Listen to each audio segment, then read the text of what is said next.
Yeah, fam. So this is a request from South Bay Spike. You the man. Appreciate this request. This is the big interview. Dan Rather and Roger Waters with Pink Floyd. Come on, man. Let's watch. When you were writing the music for The Dark Side of the Moon, did you have any sense at that time how extraordinarily successful it was to become? When we'd finished making it, I took a quarter-inch home and I played it to my then wife, and she burst into tears. And I thought, well, she feels the same way I do. We finally cracked it. So it's at that point, which was 1973, where I felt we've been at this since 1965. So it was 8 years later. During those 8 years, we have honed our craft to the point where we're capable of making a piece of work that is homogeneous and well crafted and well put together. You know, if we were cabinet makers, we could stand back now and look at that cabinet or the chair or whatever and go, you know what, that is well made. That's a nice piece of furniture. And it was. And so I think we were all confident that it would strike a chord. How, at that big a chord, no, nobody could predict that. But it was something we were proud of at the time. Well, I'm thinking of a phrase of my late grandmother who was fond of saying, we are above average blessed. And it occurs to me that you are above average blessed. Not that you haven't worked hard for it, but you've had so many successes, both as a recording artist and a touring artist. When you look at what we call in television the wide shot, of what are you most proud? Right now, I'm going out on the road because I care about stuff.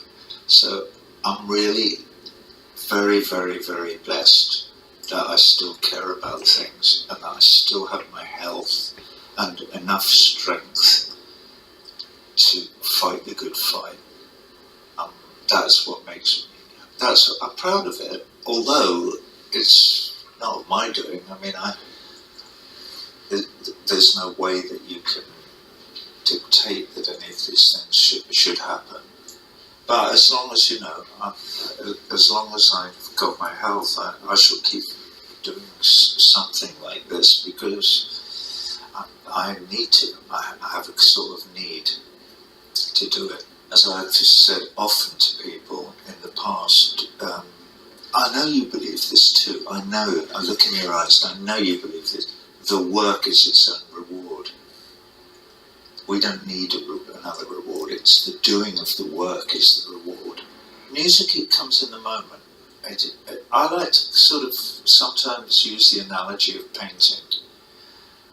So it's like when Van Gogh puts that last bit of yellow on his sunflowers or whatever. Yo, this is groundbreaking. In that moment when he stands back, I don't know what he was thinking, but this is what happens when I've written a song or I'm recording a piece of music. There is one fleeting moment when you go, that is good. And then it's gone. Yeah. And it never comes back. You never hear it again the same way. Yeah. Whether Van Gogh ever saw the painting again in the same way after that moment when he knew it was finished, I don't know. I don't know why I told you that, but Can you think of a time when you were writing your music, writing your song, when you had that moment? Yeah. I mean, just recently, because I can only think about the most recent work, but when you say that, there's a song on the record called The Last Refugee, which is really, really beautiful.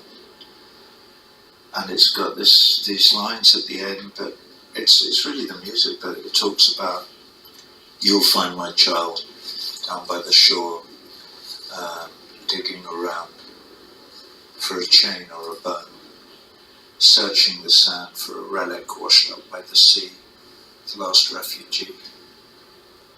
That's making me nearly, I know it sounds ridiculous talking about No, it doesn't sound ridiculous at all. the idea of being in a future where the idea even of a refugee is a relic from the past is so moving to me. Wow. You heard it. That was deep.